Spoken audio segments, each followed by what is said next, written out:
الحمد لله والصلاة والسلام على سيد الرسل وخاتم الأنبياء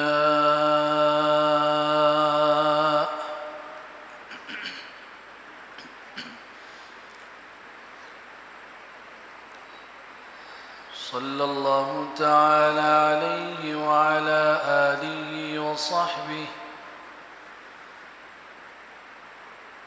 ومن استنى بسنته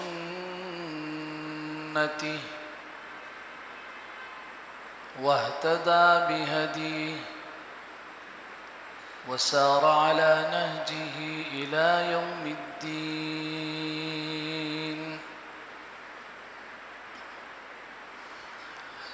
أعوذ بالله من الشيطان الرجيم. بسم الله الرحمن الرحيم.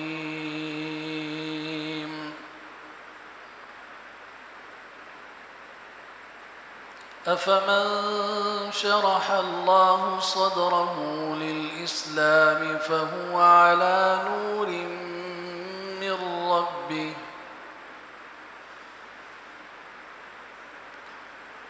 وقال سبحانه فمن يرد الله أن يهديه يشرح صدره للإسلام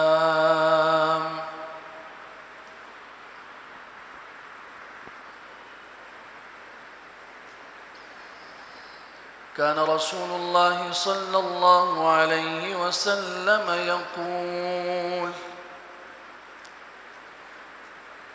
أرحنا بالصلاة يا بلال.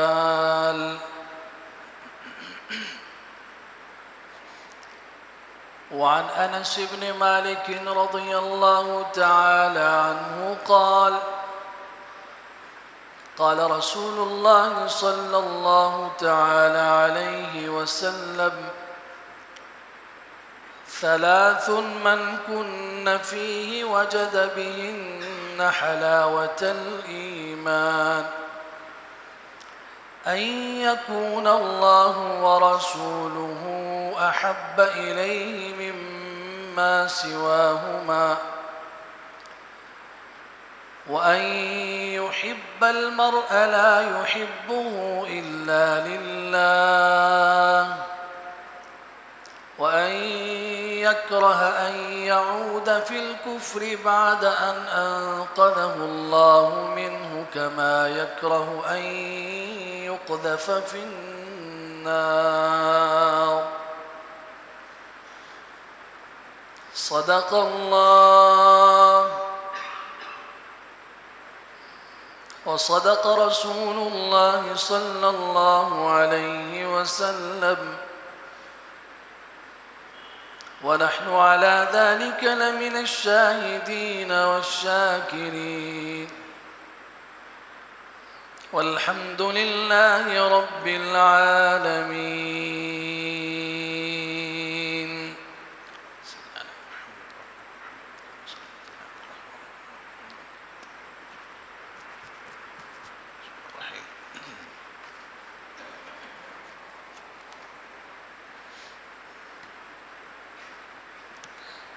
آج جمعۃ المبارک کا جو دن ہے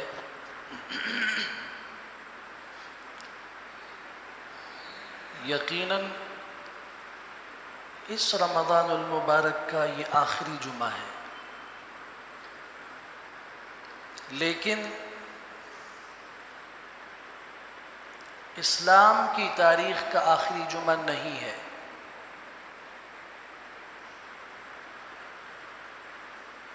ہمارے اوپر اللہ رب العزت کی سب سے بڑی دولت اور نعمت ایمان، ہدایت اور اسلام کی ہے، اور ہماری کامیابی کو اسی نعمت کے ساتھ جوڑا گیا ہے۔ اگر ایک شخص نے اپنی زندگی کے 70 سال اسلام کی بڑی خدمت کی. وہ مسجد کا امام رہا، خطیب رہا، لوگوں کو قرآن و سنت کا درس دیتا رہا، لوگوں کو خیر اور بھلائی کی طرف بلاتا رہا. لیکن آخری وقت کے اندر اس نے کفر کا راستہ اختیار کیا، اسلام کو چھوڑ دیا. تو میں آپ سے سوال کرتا ہوں، اس کے جو 70 سال تھے اس میں سے کوئی فائدہ اس کے لیے باقی رہا؟ 70 کے 70 سال ایک کلمہ کفر کہنے کی وجہ سے ضائع ہو گئے، خاک میں مل گئے.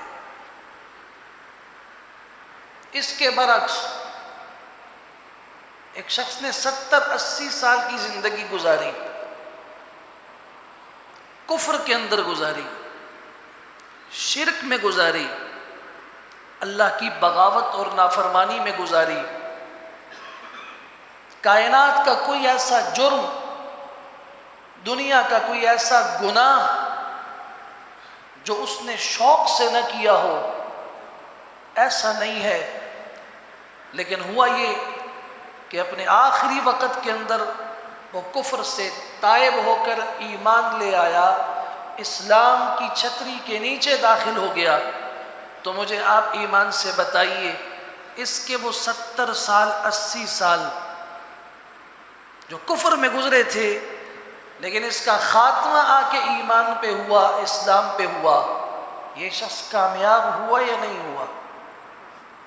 پہلا ہلاک، تباہ ہوا، برباد ہو گیا، اس کی آخرت ڈوب گئی. وہ اللہ کے ہاں پیش ہوگا، اعمال سے خالی ہوگا، اس کے لیے فیصلہ جہنم کا یقینی ہے. لیکن دوسرے کے لیے زندگی کیسے گزری؟ خاتمہ ایمان پہ ہوا. اس لیے میرے عزیزو، ہمارا زندگی کا خاتمہ جس دن ہوگا، اس دن اگر ہم ایمان لے کر اپنے ساتھ چلے گئے، اس دن اگر ہم کامیاب ہو کے چلے گئے، تو قرآن مجید نے حضرت یحییٰ اور حضرت عیسیٰ علیہ السلام دونوں جلیل القدر پیغمبروں کی زندگی کے ان تینوں دنوں کی سلامتی کا ذکر کیا ہے. والسلام علی یوم ولدت ویوم اموت ویوم ابعث حیا. سلامتی ہو میرے اوپر جس دن میں دنیا میں آیا، پیدا ہوا. سلامتی ہو مجھ پر جس دن میں دنیا سے رخصت ہو کے موت کے منہ میں چلا جاؤں گا، اور سلامتی ہو مجھ پہ اس دن بھی جب میں دوبارہ زندہ ہو کے قبر سے اللہ کے سامنے پیش ہوں گا. انسان کی زندگی میں یہ 3 دن بہت اہم دن ہیں. اگر اس نے 1000 سال کی زندگی بھی گزاری ہو، تب بھی اس کی زندگی کے یہ 3 دن بہت اہم دن ہیں. لیکن ان 3 دنوں میں ہوتا یہ ہے کہ جس دن بچہ دنیا میں آتا ہے، یہ اس کی زندگی کا پہلا سب سے اہم دن ہے. لیکن آپ نے دیکھا جب بچہ دنیا میں آتا ہے، یہ رو رہا ہوتا ہے، اس کے عزیز و اقارب خوش ہو رہے ہوتے ہیں، وہ مٹھائیاں بانٹ رہے ہوتے ہیں، ایک دوسرے کو مبارکباد دے رہے ہوتے ہیں.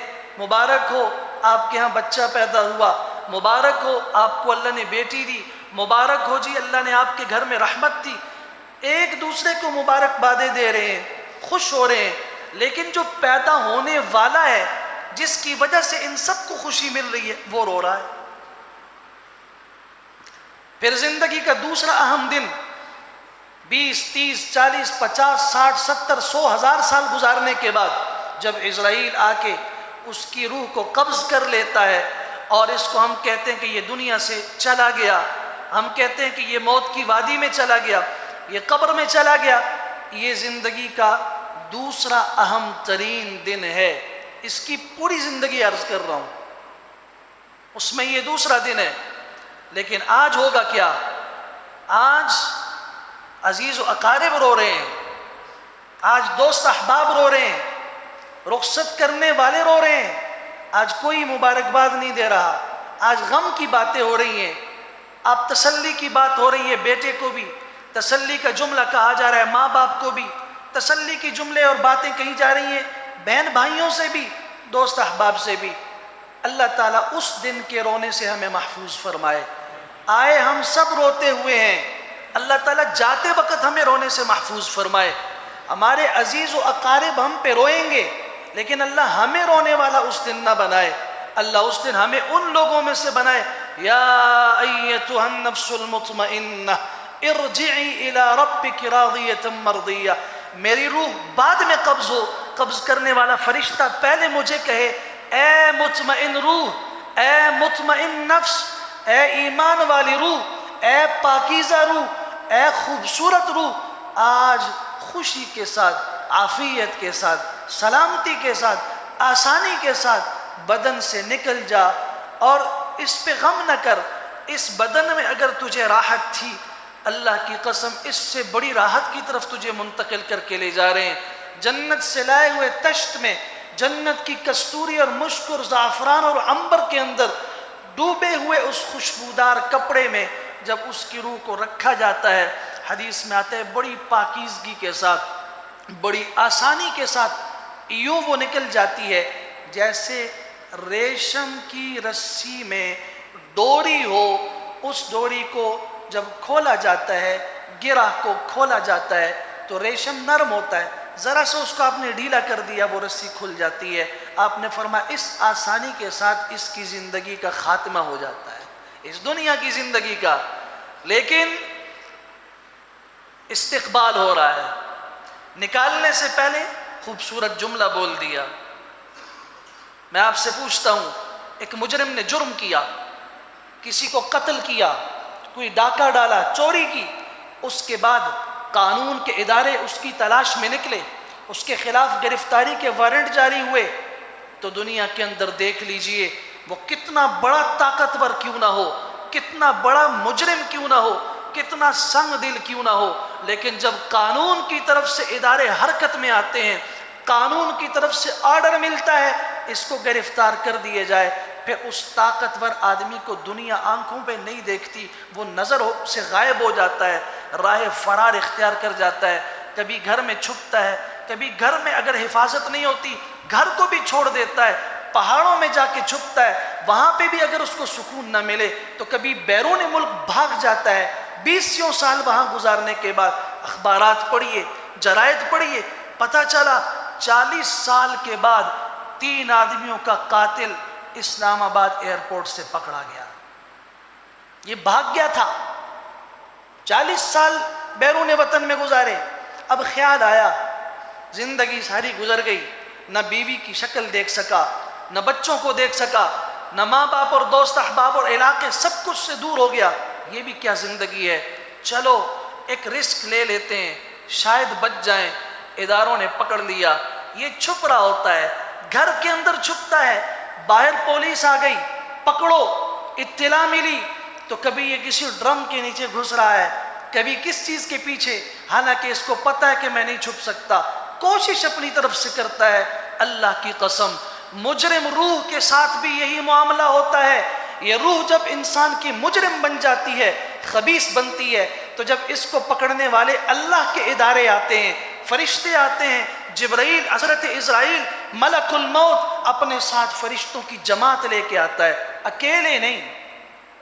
حتی اذا توفته رسلنا، اذا جاء احدكم الموت توفته رسلنا، ہمارے فرشتے اس کی روح قبض کرتے ہیں۔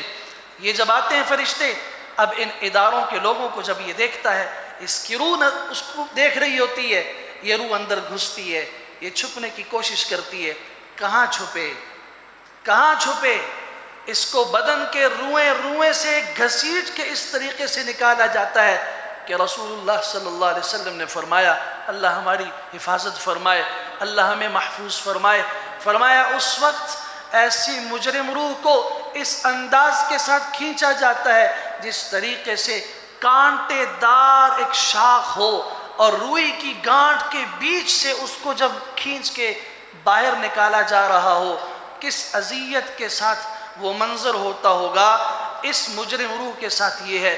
تو میرے عزیزو، یہ جمعۃ الوداع میرے دین کا آخری جمعہ نہیں ہے، اس پہ میرا اسلام ختم نہیں ہو جائے گا۔ ہمارے معاشرے پہ بھی بڑی عجیب لوگ ہیں، یہ شارٹ کٹ کے بڑے عادی ہیں، اور اوپر سے پھر ممبروں سے بھی ان کو شارٹ کٹ سکھایا جاتا ہے، خوش بھی ہو جاتے ہیں، بھائی آج اتنا کرو، 2 رکعت نفل پڑھو، قضائے عمری کے ساری زندگی کی نمازیں قضا ہو جائیں گی۔ میں کہا کرتا ہوں دین کو بگاڑنے والا انسان اس سے کائنات کا بدترین انسان اور کوئی نہیں ہے۔ ایک ہوتا ہے دین کا دشمن، کافر ہو، وہ کافر ہے، دین نہیں مانتا، لیکن دین کو بگاڑ تو نہیں سکتا نا۔ تم دین کے اندر ہو، اپنے کو مسلمان کہتے ہو، اپنے کو اللہ کے رسول کا وارث کہتے ہو، انبیاء کا وارث کہتے ہو، اور باتیں ممبروں سے وہ کرتے ہو جن کا تعلق اللہ اور اس کے رسول کے ساتھ ہے نہیں ہے۔ کہاں تمہیں کس نے بتایا؟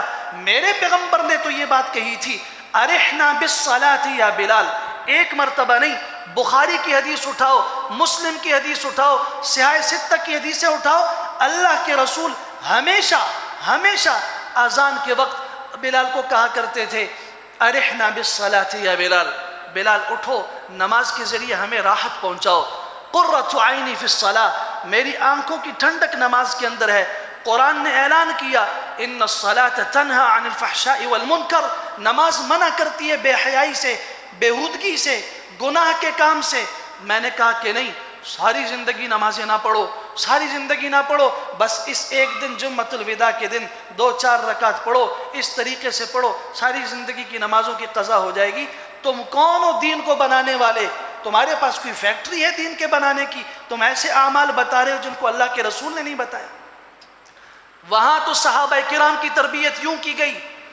میں آپ سے پوچھتا ہوں، دین اتنا واضح ہے، دین اتنا روشن ہے کہ سورج اللہ کی قسم اور چاند میں اتنی تابانی نہیں ہے جتنے میرے اللہ کے دین میں ہے، اس پہ کیوں گرد و غبار ڈالتے ہو؟ تم پھونکوں سے چاہتے ہو کہ یہ اصل دین مٹ جائے اور تمہاری خود ساختہ باتیں پھیل جائیں لوگوں میں۔ اللہ کا خوف کرو، اور آپ سے بھی کہتا ہوں اللہ کے خوف، اللہ کے سامنے کھڑے ہونے سے ڈرو۔ انبیاء کرام کے بعد پوری تاریخ انسانیت میں ابو بکر صدیق کے برابر کوئی پیدا نہیں ہوا رضی اللہ تعالی عنہ، جنہیں اللہ کے رسول صلی اللہ علیہ وسلم نے فرمایا میں اپنی امت کے تمام لوگوں کے احسانات کا بدلہ دنیا میں چکا کے جا رہا ہوں۔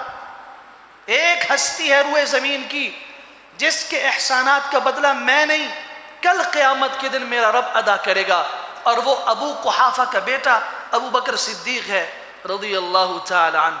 جب جنتیوں کا تذکرہ فرماتے تھے سب سے پہلے حضور صلی اللہ علیہ وسلم فرماتے تھے ابو بکر فی الجنہ، جنت میں ابو بکر ہوگا۔ انبیاء میں سب سے پہلے جنت میں داخل ہوں گا، جنت کی چابی میرے ہاتھ میں ہوگی، میں تالا کھولوں گا، میں جنت میں جاؤں گا، تب انبیاء داخل ہوں گے اور امتیوں کی باری آئے گی۔ سب سے پہلے میری امت کا میرا محسن، میرا ساتھی، میرا قریبی، مجھ پہ جان مال سب کچھ فدا کرنے والا ابو بکر کو بلایا جائے گا۔ میرا رب مجھ سے کہے گا اے محمد صلی اللہ علیہ وسلم، آپ فرما رہے ہیں کہ یہ ساری انسانیت تکلیف میں ہے، حساب شروع کر دیے جائے۔ میں رب حساب شروع کرنے کا اعلان کرتا ہوں، آپ بھیجئے، حساب کس کا لیں ہم، حساب کے لیے بھیجئے۔ حضور صلی اللہ علیہ وسلم نے فرمایا میں انگلی سے ابو بکر کو پکڑ کے اللہ کے دربار میں پیش کر دوں گا، حساب یہاں سے شروع کر دیجئے۔ لیکن شارٹ کٹ نہیں ہے، جنت میں سب سے پہلے داخل ہوں گے امتیوں میں، حساب کے لیے سب سے پہلے انہیں پیش کیا جائے گا۔ لیکن اس کے باوجود اگر کسی پرندے کو دیکھتے ہیں، کسی جانور کو گھاس چرتے ہوئے دیکھتے ہیں، گھاس کے تنکوں کو دیکھتے ہیں، تو یہ تمنا کرتے ہیں کاش میں یہ ہوتا، مجھ سے حساب نہ لیا جاتا۔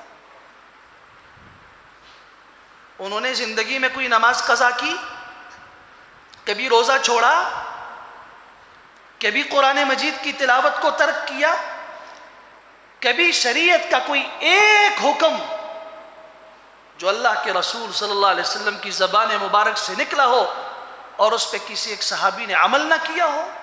ابو بکر صدیق تو بہت بلند مرتبے پر ہے، لیکن ایمان ایسا ہے کہ پھر بھی تمنا کر رہے ہیں کہ اللہ کے سامنے کھڑا ہونا کوئی آسان معاملہ نہیں ہے، اللہ کو حساب دینا کوئی آسان معاملہ نہیں ہے۔ یہ 5، 10، 15، 20 ہزار انچ نہیں، یہ تھوڑا موڑا حساب نہیں ہے، یہ زندگی کی ایک ایک سانس کا حساب ہے، یہ زندگی کی ایک ایک نعمت کا حساب ہے، یہ زندگی کے اندر آنے والے اتار چڑھاؤ سارے اس سب کا حساب ہے۔ کون ہے جو دے سکتا ہے؟ من نوقش فقد عذب، جس سے اللہ نے پوچھ لیا، سوال کر لیا، وہ تو پکڑا گیا۔ اس کے پاس کیا جواب ہے؟ یعنی کہ جی دراصل میں مجبوری فلاں، یہ یہاں چلتے ہیں، اللہ کے دربار میں ایسا نہیں ہے۔ لو اپنا اعمال نامہ خود پڑھو، لو پڑھو اپنا اعمال نامہ خود پڑھو۔ ایک وقت ہوگا کہ انسان کہے گا اللہ آج تو میں دیکھ رہا ہوں یہ ساری انسانیت میری دشمن بنی ہوئی ہے، ماں میری دشمن ہے، وہ مجھے ایک نیکی نہیں دے رہی، باپ نہیں دے رہا، سارے الگ ہیں، کوئی کسی کے کام نہیں، میرے خلاف اگر کوئی گواہی دے گا اللہ میں اس کی گواہی نہیں مانتا۔ اللہ بڑی عادل ذات ہے، اللہ تعالیٰ اس کو فرمایا اچھا تو نہیں مانتا، میں نہیں جانتا تیرے حالات کو، چل میں اپنے اعضاء کو، میں کسی کی گواہی نہیں مانتا، فرشتے ہوں میں نہیں مانتا۔ اللہ فرمائیں گے ٹھیک ہے، کسی کو تیرے خلاف گواہ نہیں لا رہے، یہ اعمال نامہ پڑھ، اقرأ کتابک کفا بنفسک اليوم علیک حسیبا، آج تیرے خلاف حساب کے لیے یہ کافی ہے، پڑھ۔ تو یہ اس کو بھی پڑھے گا، کہے گا اللہ یہ ٹھیک ہے میرا اعمال نامہ ہے لیکن مرتب میں نے نہیں کیا، یہ تو کسی اور نے لکھا ہے، اللہ آج سارے دشمن ہیں۔ اچھا ٹھیک ہے، تو پھر اس کی زبان پہ تالا لگے گا، الیوم نختم علی افواہہم، آج ان کے منہ پہ تالا لگ جائے گا، ٹھیک ہے اب بولنا شروع کرو، وَتُكَلِّمُنَا أَيْدِيهِمْ، ان کے ہاتھ بات شروع کر دیں گے، وَأَرْجُلُهُمْ، ان کے پاؤں بات کریں گے، يَوْمَ تَشْهَدُ عَلَيْهِمْ أَلْسِنَتُهُمْ وَجُلُودُهُمْ، جس دن ان کے خلاف ان کی کھال، ان کا یہ چمڑا، ان کا ایک ایک عضو یہ ان کے خلاف گواہی دے گا، تو یہ انسان چیخ کے اپنے اعضاء سے کہے گا، اپنے ہاتھوں سے، یہ میرے خلاف کیوں گواہی دے رہے ہیں، کیوں گواہی دے رہے ہیں، میں نے تو تمہاری راحت کے لیے سب کچھ کیا تھا۔ وہ کہیں گے انطقنا اللہ الذی انطق کل شیء، ہمیں کچھ نہ کہو، آج ہمیں قوت گویائی اس رب نے دی ہے، جب وہ چاہتا ہے کسی چیز کو تو بلوا دیتا ہے، اس کی مرضی ہوتی ہے تو معصوم سے بچے سے گواہی دلوا دیتا ہے، اس کی مرضی ہوتی ہے جو بچہ آج پیدا ہوا بولنے کی طاقت نہیں رکھتا، اس نے کچھ سیکھا نہیں ہے، لیکن جب اللہ چاہتا ہے تو وہ گواہی دے رہا ہوتا ہے کہ یوسف علیہ السلام پاک دامن ہے، وہ گواہی دے رہا ہوتا ہے کہ جریج کا کوئی قصور نہیں ہے، یہ عورت اس کے اوپر غلط تہمت لگا رہی ہے، اس عورت کے ساتھ بدکاری کرنے والا فلاں چرواہا ہے، وہی بچہ اس بدکاری کے نتیجے میں جو پیدا ہوتا ہے، بخاری کے الفاظ ہیں، پھر وہی معصوم بچہ حضرت عیسیٰ علیہ السلام کی صورت کے اندر اللہ کا تعارف کر کے کہتے ہیں قال انی عبد اللہ آتانی الکتاب وجعلنی نبیا وجعلنی مبارکا اینما کنت واوصانی بالصلاة والزکاة ما دمت حیا وبرا بوالدتی ولم يجعلنی جبارا شقیا والسلام علی یوم ولدت ویوم اموت ویوم ابعث حیا۔ یا اللہ مریم کی پاکی بولنے والا کوئی نہیں، سارے یہودی کھڑے ہیں، تمہارا باپ بھی شریف آدمی تھا، ماں بھی تمہاری بڑی معزز خاتون تھی، یہ بچہ تم کہاں سے لے آئی ہو، شادی تم نے کی نہیں، بچہ آیا کہاں سے؟ ماں کی پریشانی کو دیکھیے، ماں کہتی ہے اللہ یا لیتنی مت قبل هذا وکنت نسیا منسیا، کاش کہ اس واقعے سے پہلے میں مر چکی ہوتی اور بلا دی جاتی، قصہ ختم ہو جاتا۔ اللہ نے فرمایا کوئی نہیں، بچے کو اٹھا قوم کے سامنے جا، قوم کے سامنے آئی، قوم کی زبانیں کھلی، ایک بھی بول رہا ہے دوسرا بھی بول رہا ہے، تیسرا بھی بول رہا ہے۔ یہ تو بڑی شریف تھی، او ہو اس نے باپ کی ناک کٹوا دی، اس کی ماں نے اسے بیت المقدس کی خدمت کے لیے وقف کیا تھا، اس نے کیا کر دیا؟ تب اس معصوم بچے نے پھر کہا انی عبداللہ۔ جب وہ بلوانے پہ آتا ہے تو پھر یوں بولا جاتا ہے، وہ بلوانے پہ آتا ہے تو ابو جہل کے ہاتھوں میں کنکری اشہد ان لا الہ الا اللہ وان محمد رسول اللہ کا کلمہ پڑتی ہے۔ وہ بلوانے پہ آتا ہے تو اللہ کے رسول جس راستے سے گزرتے ہیں درخت السلام علیک کہتا ہے، جہاں گزرتے ہیں پتھر آپ کو السلام علیک کہتے ہیں۔ اور جب بلوانے پہ نہیں آتا تو بولتی زبان کو بند کر دے گا قیامت کے دن۔ یہ اعضاء جب گواہی دیں گے تو یہ چیخیں کیوں گواہی دے رہے ہو میرے خلاف؟ اللہ نے ہمیں بولنے کی طاقت عطا فرمائی ہے۔ میں عرض یہ کر رہا تھا کہ آپ اس پورے نظام کو دیکھیے، جمعۃ الوداع ہے تو ٹھیک ہے جی، ہم سارے بھی کہہ رہے ہیں کہ بھئی جمعۃ الوداع ہے، یعنی ہماری زندگی سے نیکیاں الوداع ہیں۔ ہمارے ہاں الوداع کا تصور یہ ہے، الوداع کا مطلب یہ ہے کہ یہ اس رمضان کا آخری وداعی جملہ اس جمعہ ہے، اس کے علاوہ اس رمضان میں ہمیں پھر جمعہ نہیں ملے گا۔ ایک بہت بڑی سعادت سے ہم محروم ہو جائیں گے، جس کا شوق ہمیں تڑپا دے، لیکن مصیبت یہ ہے کہ اس چیز کی لذت ہمیں حاصل نہیں ہے، اور لذت اسے حاصل ہوتی ہے جس کے سینے کے اندر حقیقت میں اسلام اور ایمان کا نور موجود ہو۔ سورہ زمر کی آیت 22 اٹھا کے پڑھیے، افمن شرح اللہ صدرہ للاسلام فہو علی نور من ربہ، جس کے سینے کو اللہ نے اسلام کے لیے کھول دیا وہ اپنے رب کی طرف سے زبردست نور اور روشنی پہ ہوتا ہے۔ سورہ انعام کی آیت 125 پڑھیے، فَمَن يُرِدِ اللَّهُ أَن يَهْدِيَهُ يَشْرَحْ صَدْرَهُ لِلْإِسْلَامِ، جسے اللہ ہدایت دینا چاہتے ہیں اس کے سینے کو اسلام کے لیے کھول دیتے ہیں۔ اور پھر سینہ کیسے کھلتا ہے؟ مکہ مکرمہ کے اندر ایک نوجوان خوبصورت صحابی کو پکڑا جاتا ہے۔ یہ وہ صحابی ہے جسے 9 ساتھیوں کے ساتھ قوم کے مطالبے پر اللہ کے رسول صلی اللہ علیہ وسلم نے قرآن مجید کی تعلیم کے لیے بھیجا تھا۔ صحیح بخاری شریف کے الفاظ ہیں، قوم آئی ہمیں تعلیم قرآن کے لیے کچھ لوگ دیں۔ 10 صحابہ کرام منتخب کر کے حضور نے ان کے حوالے کیے، ان میں ایک صحابی یہ تھے۔ ان ظالموں نے 2 کو زندہ پکڑا، 8 کو شہید کر دیا۔ ان کو پکڑ کے ان کے ہاتھ سے حارث قتل ہوا تھا بدر کے میدان میں، اس کے بدلے میں یہ پکڑ کے کہا اس حارث کے جو وارث تھے ان سے، آج اگر تم چاہتے ہو اپنا کلیجہ ٹھنڈا کر سکتے ہو، اگر تم اپنے مقتول اور اس موروث کا بدلہ لینا چاہتے ہو تو تمہارا قاتل میرے قبضے میں ہے، ہم نے اسے زندہ پکڑا ہوا ہے، اس کی قیمت دو۔ بڑی بھاری قیمت، منہ مانگی قیمت دی گئی۔ خبیب ابن عدی نوجوان صحابی ہیں، نکلے تھے قرآن پڑھانے کے لیے، مطالبہ ہوا تھا قرآن سکھانے کے لیے بھیجیے۔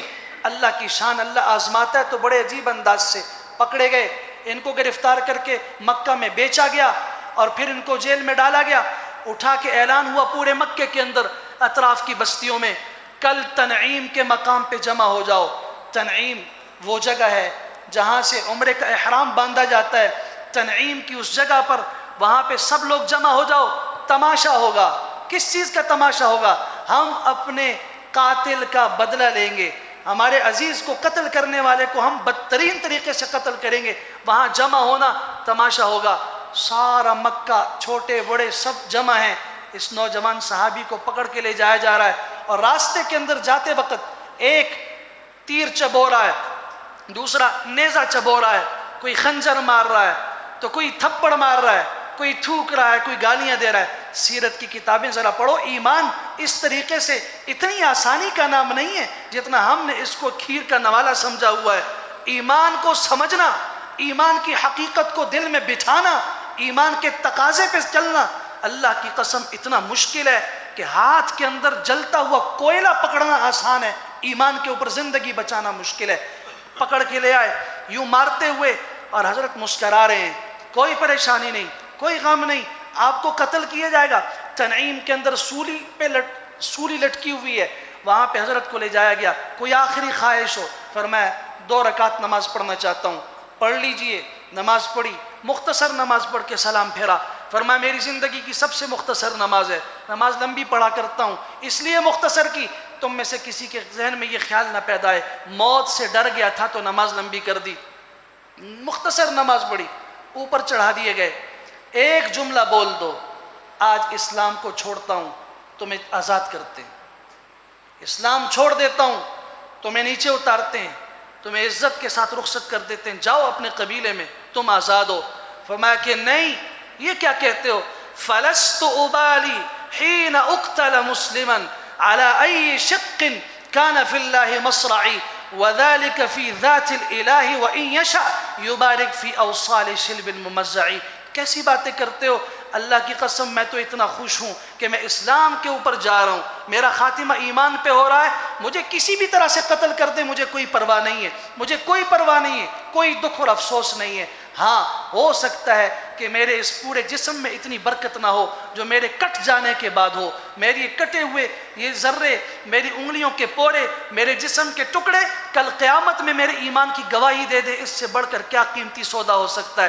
شہید کر دیے گئے اور ایمان کو بچا کے یہ ہمیں سکھا گئے، ہمیں یہ بتا گئے کہ ایمان کی قیمت اگر جان ہو تو جان کم ہے، ایمان اس سے بھی بڑا ہے، ایمان کی قیمت اس سے بھی زیادہ ہونی چاہیے۔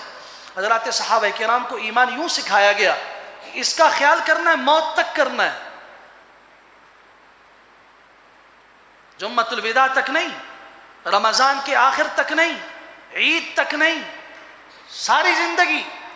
کامیابی تو تب ہوگی کہ جب اسرائیل آئیں اور میں انہیں دیکھوں اور میری روح انہیں دیکھے، اور اس وقت مجھ سے خطاب یا ایتھا النفس المطمئنہ کا کیا جائے، یا ایتھا النفس الحمیدہ کہا جائے، یا ایتھا النفس الطیبہ کہا جائے، اور اس وقت میری زبان پہ ہو لا الہ الا اللہ محمد رسول اللہ، تب یہ ہوگا کہ کامیابی ہو گئی، تب یہ ہوگا کہ یہ بندہ دنیا سے الوداع ہوا، ایمان کے ساتھ الوداع ہوا۔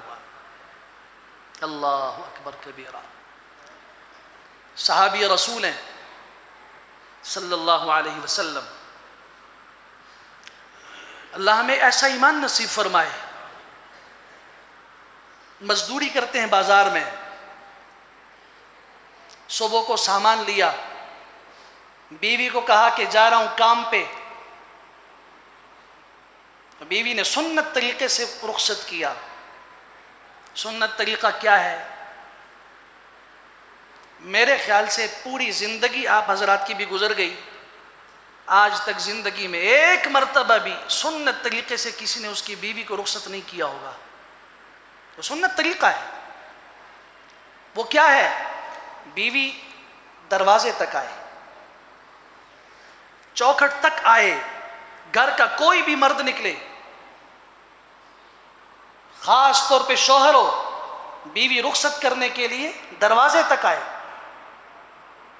اور پھر جس وقت وہ نکلے تو اس کو کہے مسکرا کر، مسکرانا دوسری سنت ہے، اور تیسرے نمبر پہ اس کو کہے فی امان اللہ، اللہ کی حفاظت میں۔ کم از کم یہ 3 سنتیں ہیں جو عورتوں کو اپنے شوہر کو رخصت کرنے کے ان کا خیال رکھنا چاہیے۔ بیوی نے ایسا کیا، مسکرا کر کہا فی امان اللہ، واپس آ گئی، شوہر سارا دن کام کے انتظار میں رہا، کام نہیں ملا، شام کو تھکا واپس گھر پہنچا، بیوی سے کہتا ہے بھوک لگی ہے کھانا دو۔ اس نے کہا آپ بھول گئے شاید، کل میں نے آپ کی خدمت میں عرض کیا تھا کہ گھر میں کھانے کی اشیاء ختم ہو چکی ہیں، یہ بات میں نے کل آپ سے عرض کی تھی، گھر میں کھانے کو کچھ بھی نہیں ہے، آپ آج ساتھ کچھ لائے بھی نہیں ہیں۔ تو صحابی رسول کہنے لگے میں صبح سے اب تک کام کی تلاش میں رہا لیکن مجھے کام نہیں ملا۔ تو بھوک کی شدت کی وجہ سے خاوند کو اس جواب سے پریشانی ہوئی، اس کے ماتھے کے اوپر بل آیا، پریشانی کے اثرات بیوی نے دیکھے، تو بیوی نے آگے سے کیا کہا، اے میرے سرتاج، اے میرے عزیز، اے میرے شوہر، آپ گھبرائیے نہیں، آج تک ہم اپنی مرضی سے اپنا پیٹ بھر کر سوتے رہے، آج ہمارے مالک اور رب کی مرضی یہ ہے کہ ہم بھوکے پیٹ سو جائیں، تو ہمیں اپنے رب کی رضا پہ راضی کیوں نہیں ہونا چاہیے؟ ہمیں تو اللہ کے رسول نے ایمان ہی یہی سکھایا ہے، جس حالت پہ وہ راضی ہو اس حالت پہ ہمیں بھی راضی ہونا چاہیے۔ یہ جملہ بولا، شوہر کے چہرے پہ تبسم آ گیا، پریشانی اڑ گئی۔ اللہ تجھے بہترین جزائے خیر عطا کرے۔ بھوک سے پیٹ نہیں بھرتے، بھوک سے کوئی نہیں مرتا۔ آپ نے کہا بس ٹھیک ہے، نماز پڑھی جو میسر تھی، رات کو دعا پڑھ کے سو گئے۔ صبح کے وقت بیوی پھر رخصت کرنے کے لیے دروازے تک آئی، مسکرا کے بولا فی امان اللہ۔ شام کو واپس آئے، پھر خالی ہاتھ تھے۔ اللہ تعالیٰ بعض دفعہ امتحان لیتا ہے، یہ ہم سب کے ساتھ ایسے حالات پیش آتے ہیں زندگی کے اندر، لیکن ہمارا کیا ہوتا ہے؟ تھوڑا سا پانی لانے میں تاخیر ہو گئی، چائے بننے میں تاخیر ہو گئی، اور نمک تھوڑا سا کم زیادہ ہو گیا، تو ہمارا کیا معاملہ ہوتا ہے؟ ایمان ہو تو شوہر کے دل میں بھی ہو، ایمان ہو تو بیوی کے دل میں بھی ہو، تب جو اولاد پیدا ہوتی ہے وہ بھی ایمان والی ہوتی ہے۔ شام کو خالی ہاتھ آئے، بیوی نے پوچھا، کہا کہ جی آج بھی کام نہیں ملا۔ بیوی نے اس سے بھی زیادہ تسلی والا جملہ بولا، اللہ اکبر، اللہ جزائے خیر دے اس ماں کو، ہماری اس ماں کو جس نے ہمیں آج ایمان سکھایا کہ ایمان کس چیز کا نام ہے۔ بیوی اپنے شوہر سے کہتی ہے، میرے عزیز آپ نہ پریشان ہوں، کوئی بات نہیں ہے، اللہ اس پہ تو راضی ہے۔ میرا اللہ آپ کو پتہ ہے کہ وہ بے بس بھی نہیں ہے، بے رحم بھی نہیں ہے، اور وہ غافل بھی نہیں ہے، ہم سے بے خبر نہیں ہے۔ اسے پتہ ہے کہ میرے یہ بندے بھوکے ہیں، بے خبر اور غافل نہیں ہے، بے رحم بھی نہیں ہے کہ اس کو ہم پہ رحم اور ترس نہ آتا ہو اس حال پہ کہ یہ بیوی بچے اور ہمارے بچے اور آپ سب بھوکے پڑے ہیں۔ ان کو پتہ ہے اللہ کو، اور وہ بے بس بھی نہیں ہے کہ وہ دے نہ سکتا ہو، لیکن وہ ہمیں ایمان سکھانا چاہتا ہے، وہ ہمیں ایمان پہ چلانا چاہتا ہے، اس لیے گھبرائیے نہیں۔ پھر مسکراہٹ ہوئی، بسم اللہ الرحمن الرحیم، سو گئے۔ تیسرا دن آیا، شوہر نکلنے لگا، بیوی آئی دروازے تک، مسکرا کے فی امان اللہ سے پہلے ایک جملہ بولا اور کہا کہ جی آپ بڑے تقوی والے انسان ہیں، شادی کے بعد ایک طویل عرصہ آپ کی خدمت میں میرا گزرا ہے، میں نے بڑا متقی آپ کو پایا، بہت صبر والا پایا، آپ بڑے متقی ہیں، بڑے اللہ والے ہیں، اللہ آپ سے محبت بھی فرماتے ہیں، اور مجھے یہ بھی پتہ ہے کہ آپ مجھ سے بڑی محبت کرتے ہیں اور میری محبت کی خاطر کسی بھی مشکل میں پڑ سکتے ہیں۔ میں اللہ کے واسطے آپ کے سامنے ہاتھ جوڑتی ہوں، اللہ کے لیے ایسا نہ ہو آج تیسرا دن بھی آپ کو کام نہ ملے اور آپ میری محبت کی وجہ سے اور بچوں کی محبت کی وجہ سے کسی حرام کی طرف آپ مائل ہو جائیں اور حرام لقمہ اور حرام رزق اٹھا کے ہمارے پاس لے آئیں۔ اتق اللہ فینا، اللہ کے معاملے میں، ہمارے معاملے میں اللہ سے ڈریے، ہمارے رزق کے معاملے میں اللہ سے ڈریے۔ فَإِنَّا نَصْبِرُ عَلَى الْكَدِّ وَالْجُوعِ وَلَن نَصْبِرَ عَلَى النَّارِ، اللہ کی قسم ہم بھوک پہ مشقت پہ تو زندگی کٹ کٹ کے گزار لیں گے، لیکن جہنم کی آگ میں ہم برداشت نہیں کر سکیں گے، جہنم کی آگ میں جانا برداشت نہیں کر سکیں گے۔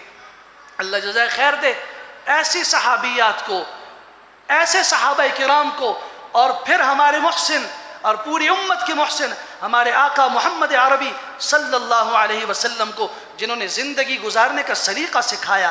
اس میں اونچی اڑان بھی آئے گی، اس میں کبھی انتہائی پستی بھی آئے گی، اس میں کبھی خوشی بھی آئے گی، راحت بھی آئے گی، کبھی غم بھی آئے گا، پریشانی بھی آئے گی، لیکن نہ ایمان کو خوشی کی حالت میں چھوڑنا ہے، نہ ایمان کا رشتہ غم کی حالت میں چھوڑنا ہے۔ بڑی سے بڑی مصیبت آئے تب بھی اللہ کی رضا پہ راضی ہیں ہم۔ یہی جمعۃ الوداع کا پیغام ہے، یہی رمضان کے آخری دن کا پیغام ہے، یہی میری زندگی کے آخری سانس تک یہی پیغام ہے میرے رب کا۔ سورۃ الحجر کی آیت آخری پڑھیے ذرا، جس کے اندر اللہ فرماتے ہیں وَاعْبُدْ رَبَّكَ، میرے حبیب اپنے رب کی عبادت کیجئے۔ کب تک کریں اللہ؟ حَتَّى يَأْتِيَكَ الْيَقِينُ، جب تک یقین یعنی موت آ جائے۔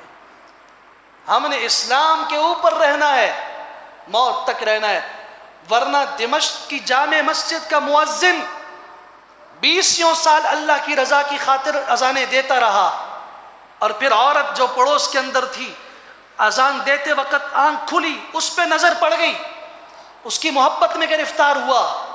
اب وہ مؤذن جو کئی سال تک اذانیں دیتا تھا، اقامت کہا کرتا تھا اللہ کی خاطر، غیر کی محبت میں گرفتار ہوا، جامع مسجد سے نکلا، دروازے پہ دستک دی، یہودی کا گھر تھا، یہودی باہر نکلا، جی مؤذن صاحب فرمائیے اس گھر میں اس طرح کی بچی ہے، وہ میری بیٹی ہے، اس کا رشتہ چاہیے، میں پوچھ لیتا ہوں۔ پوچھا، بیٹی نے کہا کہ یہ مؤذن مسلمان ہے اور ہم یہودی ہیں، دین کا فرق ہے، اگر یہ اسلام کا فرق اور یہودیت کا فرق مٹانا چاہتا ہے اسلام چھوڑ دے، مجھے رشتہ منظور ہے۔ یہ بات باپ نے آ کے اس مؤذن کو سمجھائی، مؤذن نے کہا یہ تو معمولی سی بات ہے، میں اس کے لیے تو کچھ بھی کر سکتا ہوں۔ ایمان سے دستبردار ہو گیا، یہودیت میں داخل ہوا، شادی ہوئی، گھر کے اندر داخل ہونے لگا، ایک پاؤں چوکھٹ کے اندر دوسرا باہر ہے، اسرائیل نے آ کے دبوچ لیا، ایمان بھی گیا، جان بھی گئی۔ ایسا ہو سکتا ہے، ایسا ہو سکتا ہے ساری زندگی عبادتوں میں گزرے، خاتمہ کے کفر پہ ہو جائے۔ اللہ سے مانگو لا تموتن الا وانتم مسلمون پہ اللہ ہمیں عمل کی توفیق عطا فرمائے۔ وآخر دعوانا الحمدللہ رب العالمین۔